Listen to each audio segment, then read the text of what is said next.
Welcome to Common Core State Standards 101, where you will learn what Common Core State Standards are, where they came from, and how they impact our children and our personal freedoms. My name is Phyllis Sparks. I'm a Kentucky parent. I'm a founding member of Kentuckians Against Common Core. I hope this presentation helps other parents and taxpayers to join the fight against Common Core. So what are standards? The Common Core State Standards are a set of goals that every child should know by the end of the school year.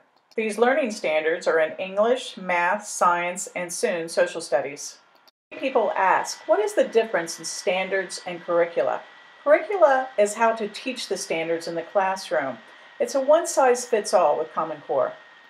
A popular argument among supporters of Common Core often say, these are just standards, curricula is up to the school or the teachers. This is simply not true. The federal government gave $360 million to two companies to write the assessments, or the tests. The two companies are Pearson's, also known as Park, and McGraw-Hill, SBAC. They are also the two largest companies writing Common Core curriculum. These are our textbooks. As you can see, this is more than just standards.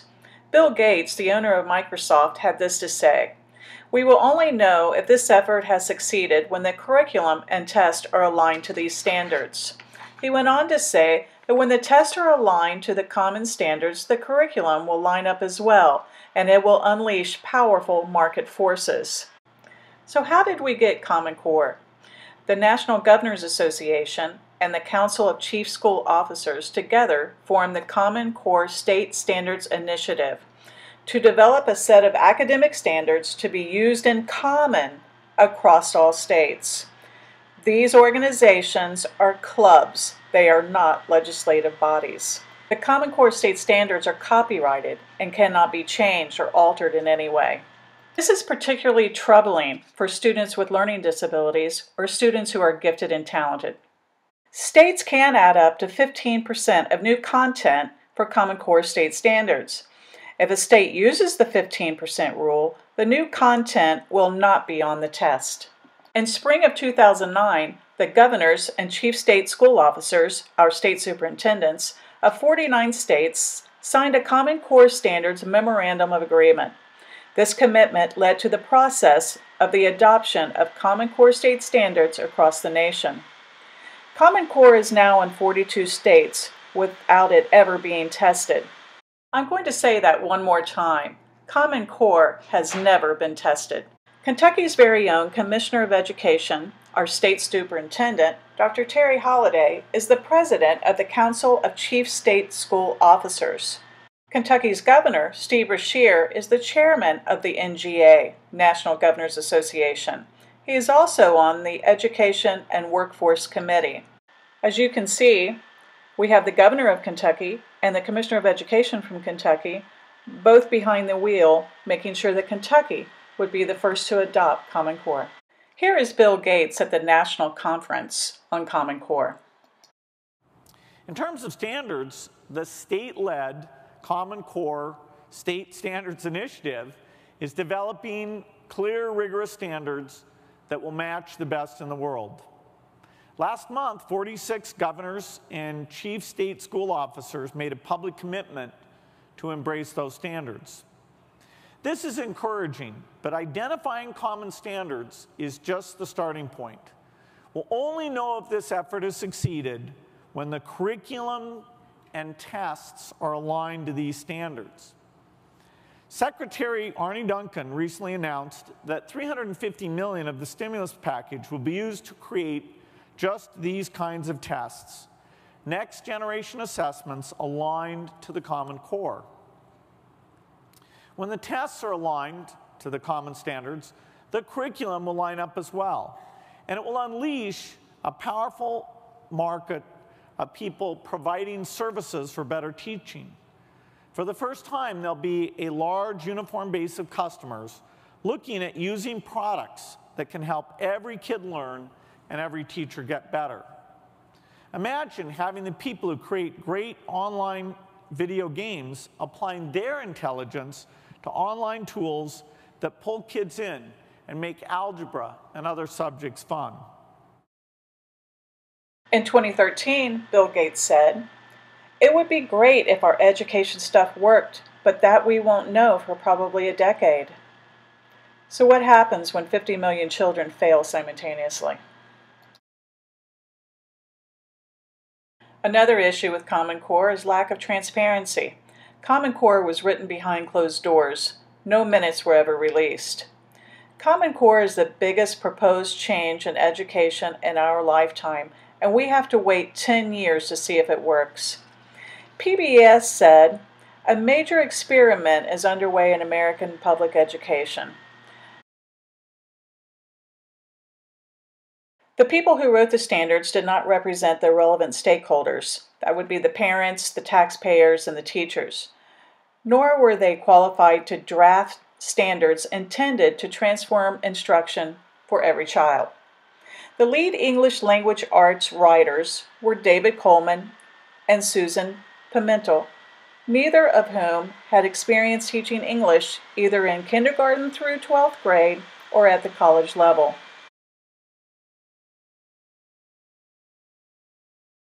Here is a list of the members of the English Language Arts Work Group. Notice the name in red, David Coleman. For a closer look at this list, it is on our website. No kindergarten through 12th grade teachers were involved in writing the Common Core standards for English Language Arts. No teachers. David Coleman is known as the architect of the new standards. Here are David's own words when he was criticized for being unqualified in developing the common standards. Dr. Sandra Stosky was also on the Common Core Validation Committee and refused to sign off on the standards. Dr. Stosky gave a similar testimony in Frankfurt before the Kentucky Senate Education Committee in 2013. My name is Sandra Stosky. I am at present a retired professor emerita at the University of Arkansas. 10 years ago, I was the Senior Associate Commissioner in the Massachusetts Department of Education and was the person responsible for the development of all of our K-12 academic standards in all major subjects, as well as teacher licensing tests and other things. I have also been on the Common Core Validation Committee, which is what is the introduction to what I'm going to say here. I was one of the 25 or so members who served on the committee from 2009 to 2010.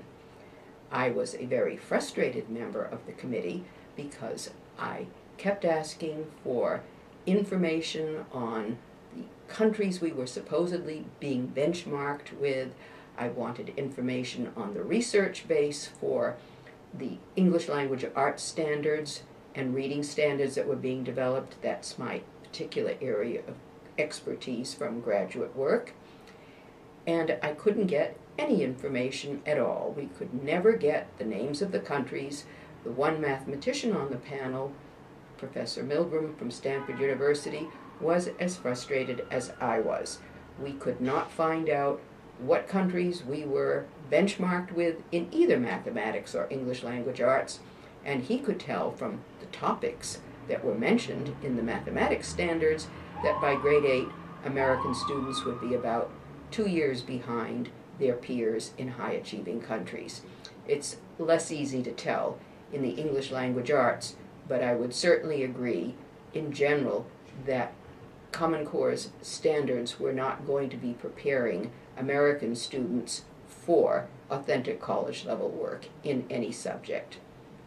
And one of the main issues in the English language arts standards, which I spent my time analyzing and trying to help, although I never got any responses from the standards writers that the Gates Foundation had put into place to write standards, I kept trying to point out that you could not have a 50-50 division of reading instruction, 50% for informational reading and writing and 50% for literary texts from K to 12 in the English class.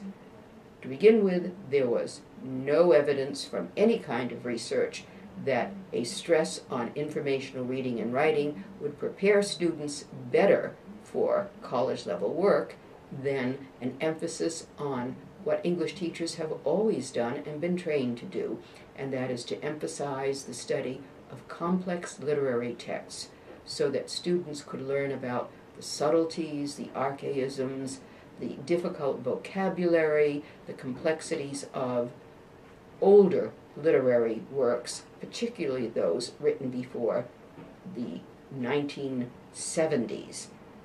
In other words, not just contemporary works, but older works where authors used complex sentences and very difficult vocabulary. Unfortunately, Common Core has reduced the number of literary texts that English teachers will be able to teach because the mandate is for at least 50% informational reading and writing, which is not what English teachers have been trained to teach at any time in their majors or in their educational preparation programs. That division of reading instruction also diminishes the ability of students to develop critical thinking skills, which is another false claim of the Common Core standards. It will not improve critical thinking skills. It will reduce the ability to develop critical thinking skills because students will not be taught how to read between the lines of the complex literary texts they once were taught how to read. Now let's take a look at math. Here are the members of the mathematic work group. Dr. James Milgram served on the validation committee for math standards. Dr. Milgram refused to sign off on the Common Core standards as well. Dr. Milgram said, for example, by the end of 5th grade, the material being covered in arithmetic and algebra and core standards is more than a year behind the early grade expectations in most high-achieving countries. By the end of the 7th grade, core standards are roughly 2 years behind. Here's an interesting look at 9 plus 6 in Common Core math. Eileen Ryan from Williamsville's Maple West Elementary teaches us basic math using a base 10. When you and I were in school, we used to just memorize 9 plus 6 equals 15. Not anymore. With the Common Core, students need to understand why that's the case, and Mrs. Ryan is here to explain. Thank you.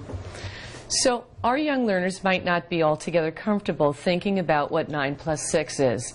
They are quite comfortable thinking about their friend 10. 10 is emphasized in our young grades as we're working in a base 10 system.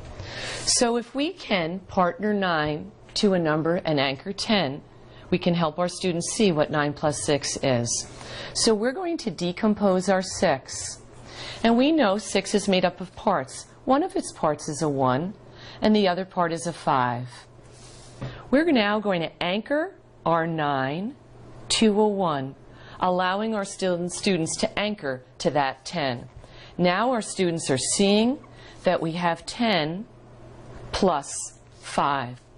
Having now more comfort seeing that 10 plus 5 is 15. That's much more comfortable than looking at 9 plus 6, an isolated math fact.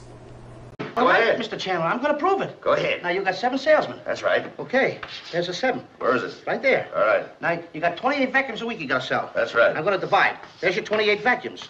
7 will go into 2. Certainly not. So I got to take the 2 from there and put it down here. That's a cute little 2. Yeah. Now, 7 to 8? Once. Once. Now, I'm going to carry the 7 from here and put it under the 8. 7 from 8? 1. 1. A minute ago, I didn't use that little 2. What are you going to do? I got to use that 2 now. I'm going to take it from there, and I'm going to put it right there. Now, 7 into 21? 3 times. That's correct. 7 into 28, 13. Oh, no. We'll multiply this. Go ahead. Multiply it? Put down 13. Okay, 13. That's right. And 7 salesmen, put that down. 7 salesmen. Now, you claim that 7 times 13 amounts to what? 28. Prove that. 7 times 3? 21. 7 times 1? 7. 7 and 1? 8. And a 2. 28. No, wait a minute. We'll add this up. Adam? Put down 13 7 times. Okay. It's 1, 2, 3, 4, 5, 6, 7. 3. Oh, no, wait a minute. 3, 6, 9, 12, 15, 18, 21. 22, 23, 24, 25, 26, 27, 28. What you just said is one of the most insanely idiotic things I have ever heard. At no point in your rambling, incoherent response were you even close to anything that could be considered a rational thought. Everyone in this room is now dumber for having listened to it. I award you no points, and may God have mercy on your soul. I hope you enjoyed that humorous but very real look into Common Core math. Common Core, now incorporated into the Kentucky Core Academic Standards, was not state-led. No one from Kentucky Department of Education, our state universities, our Kentucky education professionals, other than Dr. Terry Holliday, controlled the development of Common Core state standards. In Kentucky, Senate Bill 1, passed by the House and Senate and signed into law by our governor, opened the door to new state standards. Kentucky was the first state to adopt the Common Core state standards. Kentucky adopted the Common Core state standards before they were written or available for review, and are still being developed today. Common Core has never been tested or internationally benchmarked. Common Core is an intent by the federal government to exercise control over the state education department. This is a federal takeover of public education. Therefore, Common Core does not comply with Kentucky Senate Bill 1 of 2009. Never let a crisis go to waste. Kentucky adopted Common Core with the promise of a bribe from the federal government's 2009 stimulus package and Race to the Top competition grants, and No Child Left Behind waivers. The Great Recession of 2008 created a perfect storm to put the national standards in place. States needed money, and the feds were willing to give the much-needed dollars in exchange for the commitment to Common Core. No Child Left Behind by the George Bush administration required all students to be proficient by 2014. The waivers came just in time. This is in response to the criticism of Common Core. This comes from Arnie Duncan, Secretary of the U.S. Department of Education. He said, "It's fascinating to me that some of the pushback is coming from sort of white suburban moms who all of a sudden their child isn't as brilliant as they thought they were and their school isn't quite as good as they thought they were, and it's pretty scary," Duncan said. "You bet your house and where you live and everything on my child's going to be prepared. That can be a punch in the gut." Let's follow the money. With support from the Bill and Melinda Gates Foundation, private corporations, including assessment and publishing companies like McGraw-Hill, funded the development of the standards. Do you suppose the publishers or Microsoft had anything to gain? Let's take a look at the federal dollars that were used to bribe states. $53.6 billion in stimulus funds and $4.35 billion in Race to the Top competition grants. This is from the federal government. Race to the Top grant was not an act of Congress. Arnie Duncan, Secretary of Education, carved out this $4.35 billion from the state fiscal stabilization funds. Race to the Top grants were the framework and detail of independent assurances to nationalize education. States such as Ohio, Florida, California all received nearly $500 million in Race to the Top federal grants. These states are large voter swing states. In 1992, a man named Mark Tucker wrote an infamous letter to Hillary Clinton. It changed our education model to standards-based reform from workforce management, also known as outcome-based education or teach to the test. Standards-based reform mandated states to develop state-level standards or risk federal funds. Tucker's ambitious plan was implemented in 3 laws passed by Congress and signed by President Clinton in 1994. The Goals 2000 Act, the School to Work Act, and the Reauthorized Elementary and Secondary Education Act. These laws established the following mechanism to restructure the public schools. Tucker's plan was to bypass all elected officials on school boards and in state legislatures by making federal funds flow to the governor and his appointees on workforce development boards. The use of computer databases, also known as the Labor Market Information System, into which school personnel would scan information about every school child and his family, use national standards and national testing to cement control over our schools, and the Certificate of Initial Mastery, which is designed to replace the high school diploma.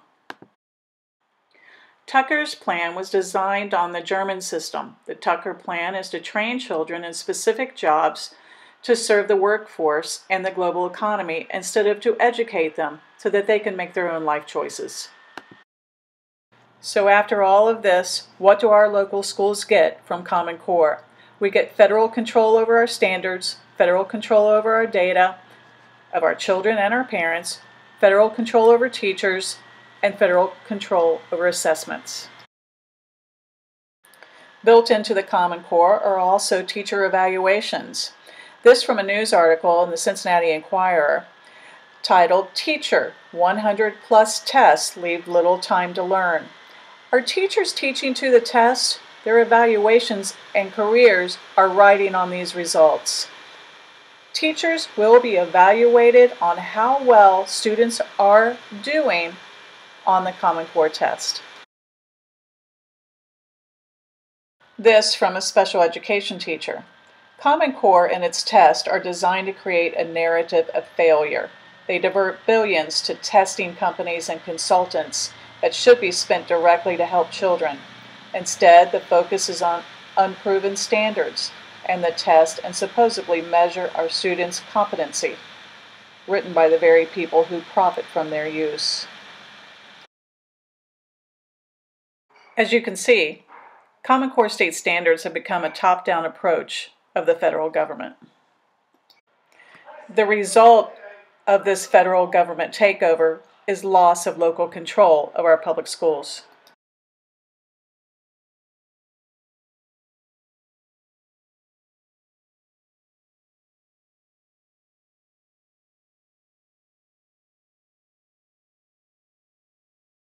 Common Core violates 3 federal laws. Each of these laws has language that essentially says the same thing. The Federal Department of Education shall not be involved in developing, supervising, or controlling instructional materials or curriculum of any educational institution, school, or school system. It also violates the 10th Amendment of the U.S. Constitution. In Kentucky, included in Senate Bill 1, was language to address STEM education and careers. STEM is science, technology, engineering, and math. The man in charge of education for all of Kentucky and the man who is president of one of the 2 organizations that hold the copyright to Common Core state standards said during a hearing on March 13, 2014, with the Kentucky Senate Education Committee, Kentucky students are not headed for STEM, but they are headed for careers which pay a living wage. They are not headed for an elitist university degree. That comes from Kentucky Department of Education Commissioner Dr. Terry Holliday. Here's David Coleman on data mining. When I was involved in convincing governors and others around this country to adopt these standards, it was not Obama likes them. Do you think that would have gone well with the Republican crowd? So what you'll find of me as the new president of the College Board is I'm obsessed with moments where there is overwhelming evidence, does that make sense, and a moment of action to be taken. And I think we have discovered ones that I believe Dan Wagner may have talked to you about already yesterday. Did he share some of this already? Some, says Aaron, to my right. I want to introduce a topic, but as I introduce it, I want to talk about another man who used data to change the world, someone who I admire quite a bit. Because, again, as you think about your power and your force in this world, let's remember who really won the election. Shall we call it Nate Silver? Against all the blowhards of political commentary, the predictions of the nerds were decisive. But perhaps more exciting than the person who stood to the side and handicapped the election is the person who led the Obama campaign's use of data to galvanize a generation of low-income people to vote like they had never had before. Whether you are Republican or Democrat, the simple precision and excellence of the use of information to achieve a result is something in my mind that deserves astonishment. It means, again, that there is no force greater. Think about it. Think about it. Hundreds of millions of dollars spent on this campaign. And what made the difference, right? A lot of things. But this incredible precision and insight gained from data, not only knowing where people are, but testing various interventions, seeing what works, keeping focused on delivering them. And that, of course, is Dan Wagner, who led the analytics for the campaign. So hooray.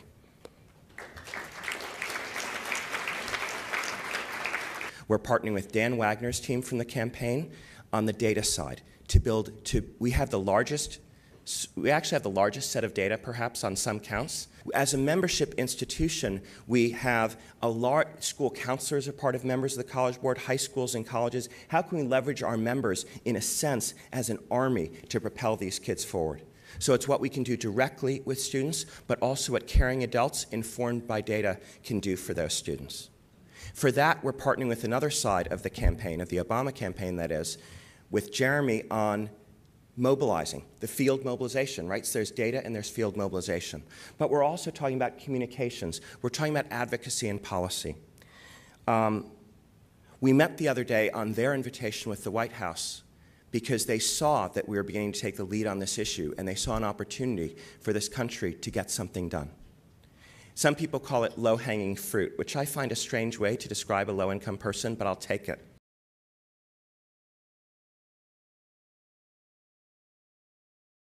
So yes, data mining is included in the Race to the Top grant. States are to develop a statewide longitudinal data system. Up to 400 pieces of data are being collected on students and their families. FERPA stands for Family Educational Rights and Privacy Act and was passed by Congress and signed into law by President Ford in 1974. This law was to limit the amount of children's personally identifiable information that could be given without parental consent. In 2011, the U.S. Department of Education created a new FERPA regulation, which significantly broadens the definition of personally identifiable information, as well as the term authorized representatives. This allows for a collection of personal health records.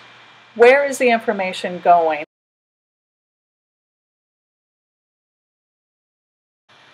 Hear what Secretary Arne Duncan had to say about data mining. Hopefully someday we can track children from preschool to high school and from high school to college and college to career. We want to see more states build comprehensive systems that track students from pre-K through college and then link student data to workforce data. We want to know whether Johnny participated in an early learning program and then completed college on time, and whether those things have any bearing on his earnings as an adult. This has nothing to do with educating our children. No data, no money. In a letter to Governor Beshear, dated 10/12/12, the U.S. Department of Education threatened to withhold Kentucky's Race to the Top funds just 12 days after missing a deadline to submit data. No data, no dollars. Kentuckians Against Common Core were successful in having a bill filed in the Kentucky General Assembly during the 2014 session to repeal Common Core. The House of Representatives refused to hear the bill. The Senate did hold a hearing where powerful testimony was presented, but no action was taken. One Oldham County, Kentucky parent had an opinion. If Common Core stays in place, this truly will be the first generation that is worse off than their parents, and will only get worse in subsequent generations, something we should all be ashamed of.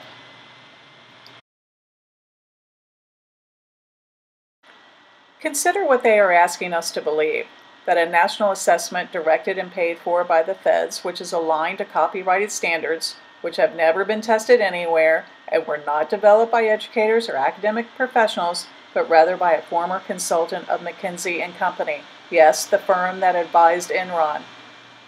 who just so happened to become the president of the College Board last year and has aligned the SAT to Common Core, is a state-led, voluntary initiative. I don't think so. So how did Bill Gates do it?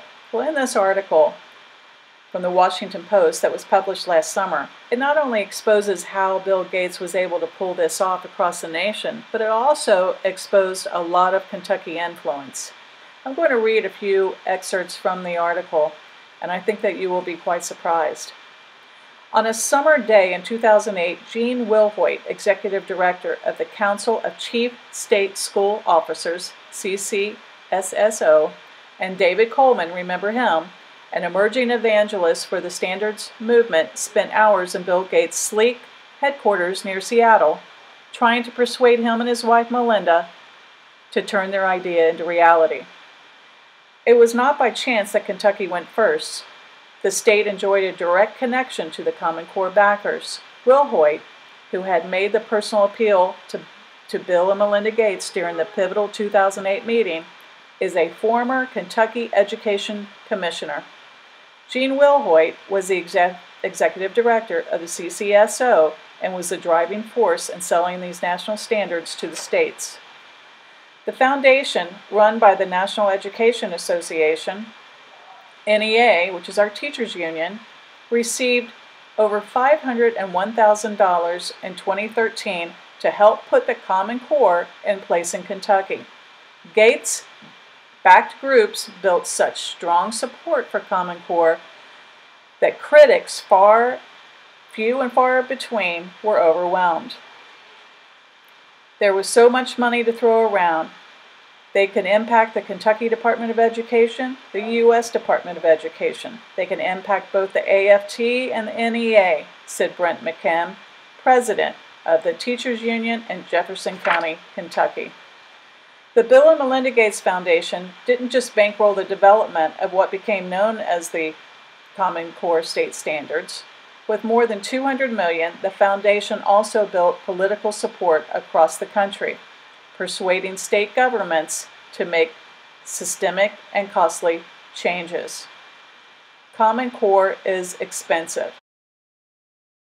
After the federal dollars run out, the cost of unfunded mandates such as assessments, materials, and technology will primarily be passed on to local taxpayers through property tax increases from local school districts.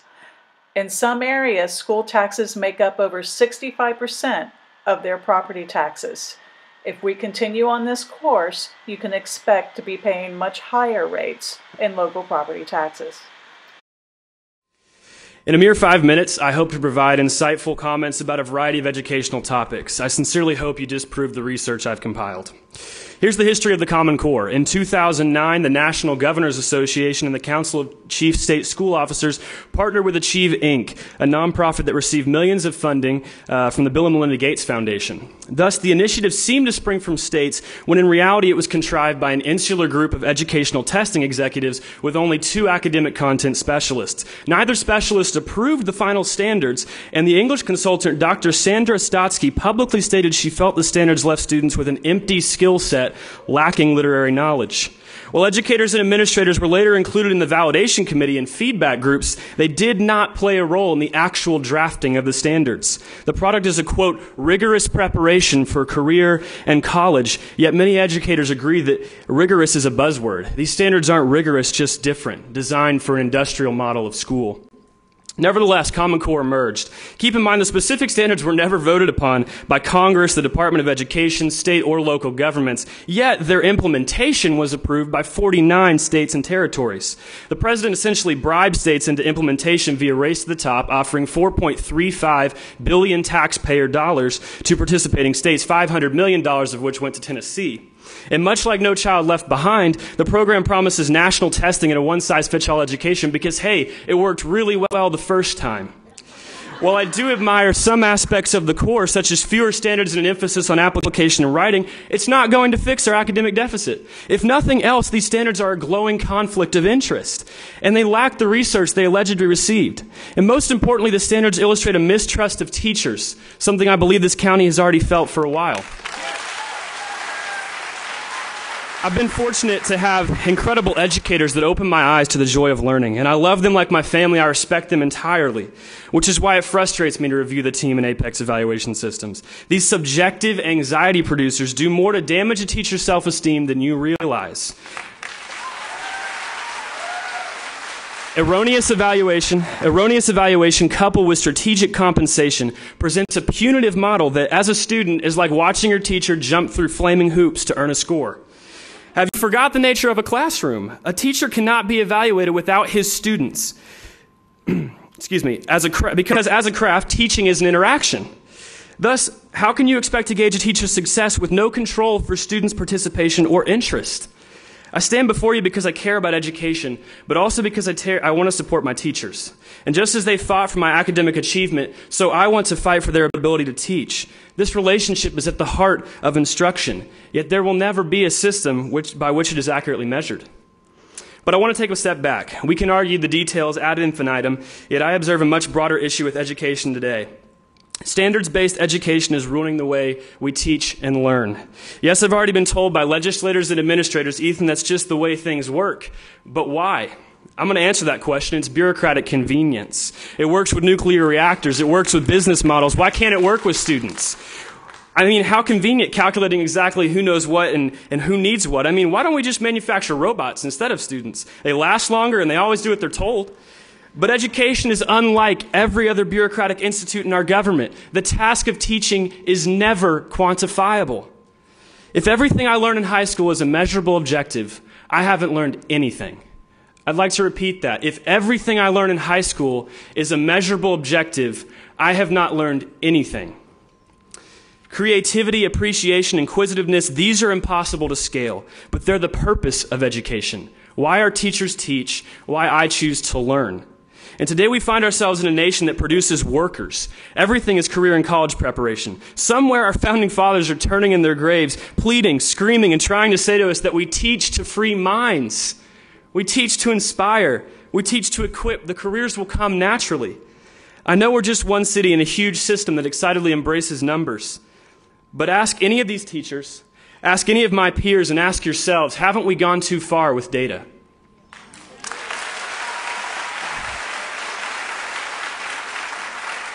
I attended tonight's meetings to share my critiques, but as Benjamin Franklin quipped, any fool can criticize, condemn, and complain, and most fools do. The problems I cite are very real, and I ask only that you hear them out, investigate them, and do not dismiss them as another fool's criticisms. I'll close with a quote of Jane L. Stanford that Dr. McIntyre shared in a recent speech. You have my entire confidence in your ability to do conscientious work to the very best advantage to the students, that they be considered paramount to all and everything else. We're capable of fixing education, and I commit myself to that task. But you cannot ignore me, my teachers, or the truth. We need change, but not Common Core, high-stakes evaluations, or more robots. Thank you.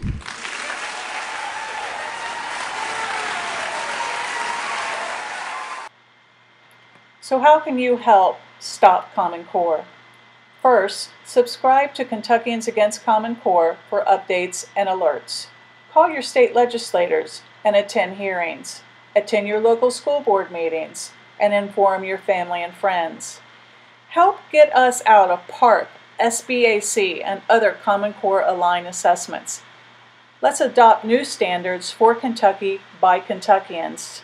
Let's stop the data mining, and let's get back to state and local control of our education system. These are our children in Kentucky, and they are worth it. I hope you've enjoyed this presentation by Kentuckians Against Common Core. Please check out our website and sign up for our email notifications. Thank you, and God bless.